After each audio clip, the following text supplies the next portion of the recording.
Hey guys, morning.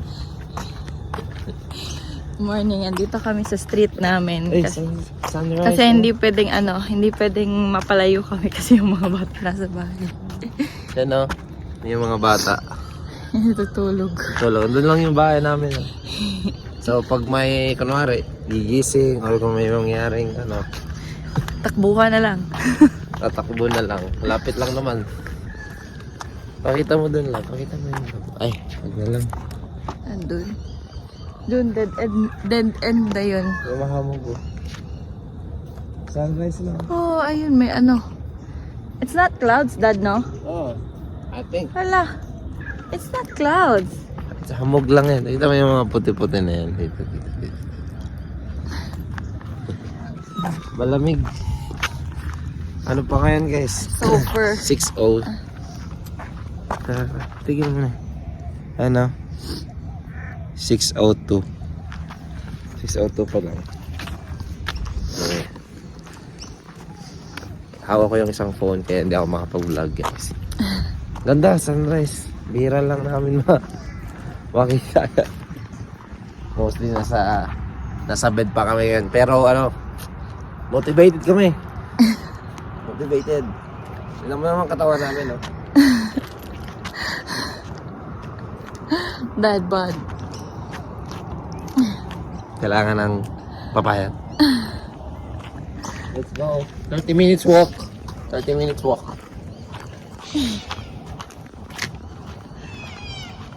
Hey guys, so 12 na ng tanghali. At and yan, dito kami sa Hulis ngayon. At nag-aantay ako ni Catrice kasi bumili siya ng water. Pero kanina, nung nag-walking kami kanina, around 6 AM yun. Uy, may order. May order. Pero kinancel ko muna kasi ang layo. But anyway, yun nga, kanina 6 AM yun. And actually, naka-leave dapat ako ngayon, tsaka bukas. Kaya lang, wala pa akong response or feedback na natanggap galing sa work. Kasi nga, wala yung boss namin na siya yung magpipirma ng approval. So, wala pa akong natanggap. Yan, tinanggap ko na yung order. But anyway, yun nga, wala pa akong natanggap na approval. So, nag-text ako sa manager ko na, yun nga, absent muna ako. Kasi nga din, nagsakit din yung anak ko. Kaya pumunta kami kanina sa Grand Central. Kung saan nandun yung doktor ng anak ko. And yun nga, nagpa-check up kami and sabi naman okay naman siya. Tapos yung tainga niya rin namumula, baka allergy din daw siya sa seafood. So ang sabi naman, kapag uminit siya, inumin lang, well, hindi naman nagbigay ng antibiotic yung doktor kasi hindi naman malala and okay naman yung pakiramdam niya. Actually bumaba na yung temperature niya, pero pag uminit, papainumin lang daw namin. So yun, pag hindi naman siya maging okay bukas, absent pa rin ako. Pero pag hindi naman or na-approve yung yung leave ko, at least wala talaga akong pasok bukas. Hindi na kailangan ng medical certificate. So yun guys, update na lang later guys. Babiyahe lang din kami. At antayin ko lang yung asawa ko, may binili lang na tubig doon sa Ulis. So kita-kits mamaya guys. Ang lunch namin guys. Ito kami sa, ang pangalan nito? Yung may-ari nito, kakilala na namin dun sa kabilang kebabs na ang pangalan ay Sunshine Kebabs. So parang bagong brand nila to or own brand. Kasi branch pala. Kasi yung Sunshine Kebabs is maraming nagmamay-ari nun. So kumbaga franchise lang yun. Baka ito, sa kanila talaga to. Kasi first time ko rin makita to AR Village. Yan. Hindi lang makita. Yun yung favorite namin na kebabs, guys. Kebabs please. Ang ganda. Anyway, ito yung lunch namin. Snack pack. So, meron siyang chips or fries kung sa Pinas pa. Tapos, meat sa ibabaw. Tapos cheese. Ano pa ba? Tapos sauce. Ang sauce na pinili ko is sweet chili, mayonnaise, and sour cream. Ang laki. Oh. Ang laki niyan. Salay siya. Sulit din. For $22.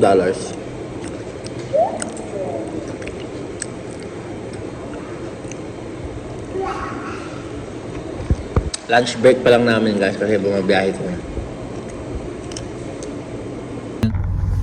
Yo guys, so andito ako ngayon sa Tumba Plaza at calls pa rin.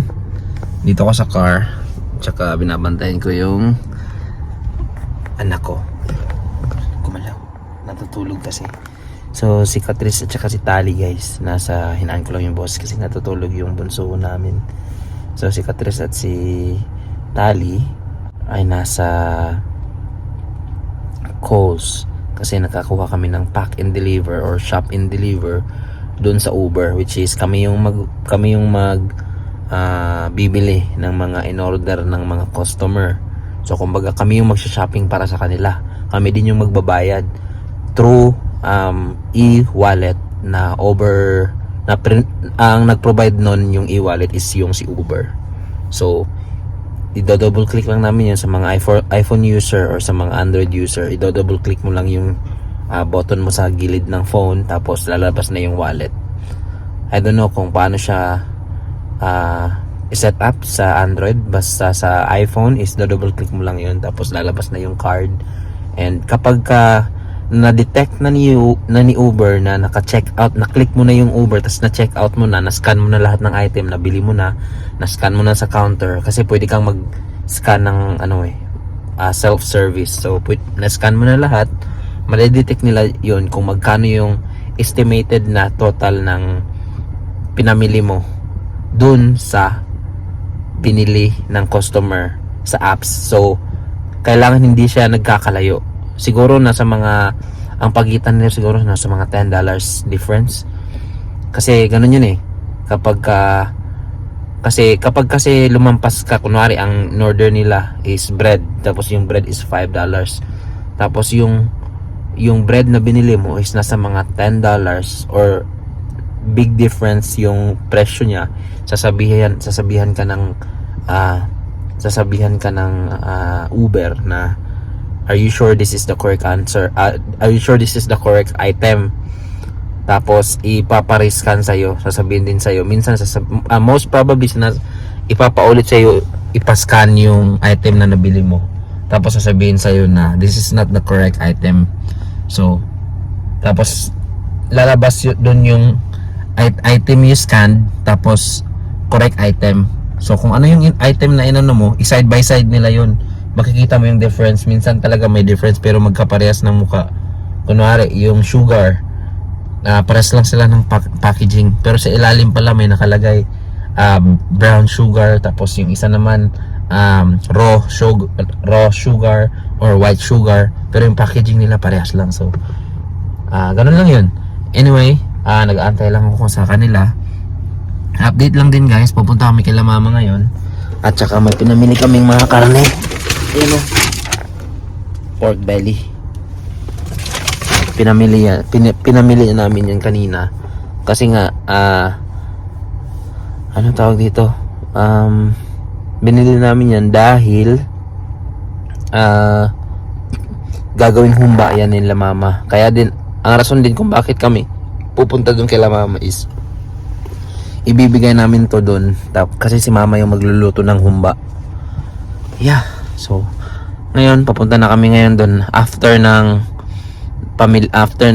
grocery.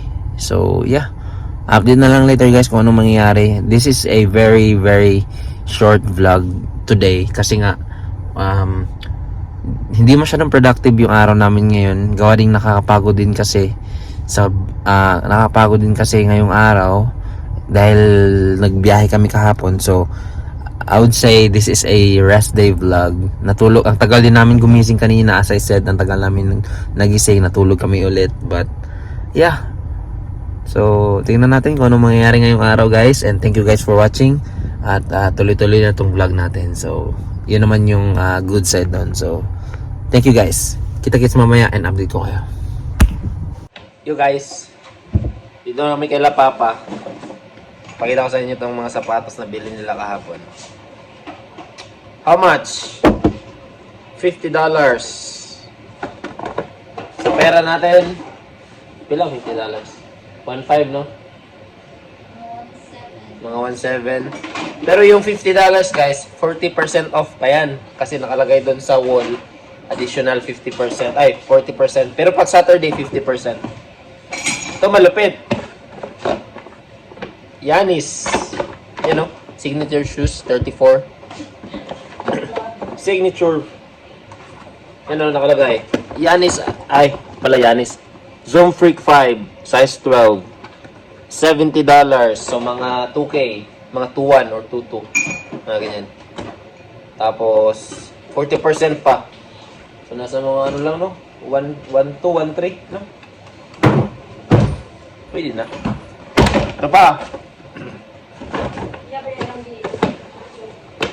Ito pa, oh. Yan, guys, oh. Uy, X, oh. Ano ba to? Anong shoes to? Nike Air Max. Air Max pala to. Alpha Trainer 5. $90.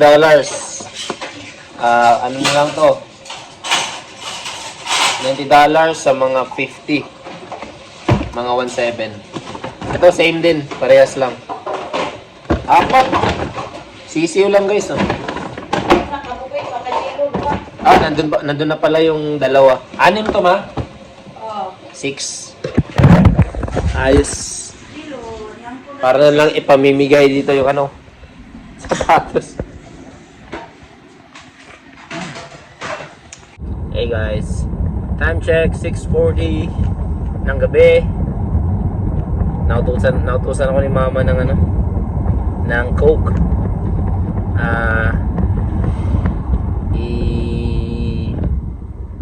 Gagamitin niya pala yun sa ano, kasama dun sa recipe ng humba na lulutuin niya.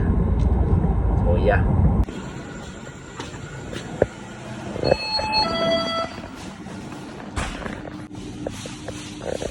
Normal Coke. Oops, Coke Zero. Wala nang malaki-laki. Dito na lang tayo. Ayun, yun pala, meron pala dito. Ay, hindi, 1 litro lang din. Yung normal Coke sana. Wala, palitin. Yun yung gusto ko. Yun yung kalaki. Hata dito. Meron sila pero nasa ano eh. Ayun, wala. Meron sila dito pero malamig. Ayan no. Malamig. How much? Cold drinks for $8. Lugi ka dito. Yo guys, so ito na. Pepsi na lang daw, wala nang Coke. But anyway, kanina nga pala guys, yung kita natin sa Uber, mabutin siya ng $105. Oo. For 4 hours. 4 hours ata or 3 hours and a half, mga ganyan. Kasi bumiyahe kami mga around ano na, ang oras ba yun? So bumiyahe muna kami, siguro bumiyahe kami mga, kasi napumunta pa kami ng ano, pumunta pa kami ng 11 yung ano namin eh, appointment sa Grand Central sa Dr. Nitali. Tapos ano ba yun? Yeah, mga 12 siguro kami bumiyahe. Ang mga mga 12. Kasi dumaan pa kami ng Kmart after ng check-up. Tapos after ng Kmart, after ng Kmart pala, nag-Uber na kami. So mga 12 ngayon. Exact 12, mga ganyan. Tapos, ang nangyari, bumiyahe kami until 1:30. Kasi yung 1:30 na yun, lunchtime na, nagutom na rin kami. So, kumain kami doon sa, yung sa kebabs, di ba? Tapos, mga 2:10, I'm pretty sure 2:10 yun. Pumunta na kami sa, ano tawag dito? Punta na kami sa Patons kasi nga sa Patons bibili sana kami ng karne. Ang nangyari, wala yung karne na kailangan namin, yung pork belly. Naubusan na siguro sila kasi hapon na rin kami na bumili. So wala dun yung hinahanap namin na karne. Ngayon, nag-decide din kami na bumiyahe na lang. So mga 2:30 bumiyahe kami hanggang 4. Kasi 4 nga, so mga 1 hour and a half. Hindi lang guys, sa mga 3 hours nga lang. Yeah, 2 or 3 hours lang. 1 hour and a half yung una. Ano, 3 hours lang talaga bumiyahe. Naka 105 tayo. Kasi, nung sa hapon guys, medyo malaki yung kinita natin nung hapon na. Kasi nagkaroon tayo ng shop and pay, which is yung rate niya. Kapag isang order na sa mga 19, 15, 12, ganyan. So, medyo malaki yung kita natin pagkahapon. So yeah, after ng mga 4, pumunta na kami dito. Kala mama. Kaya bumili muna kami ng Coles doon sa Coles mismo kung saan kami go grocery. So yeah, dito na ako ba? Bigay ko to kay mama.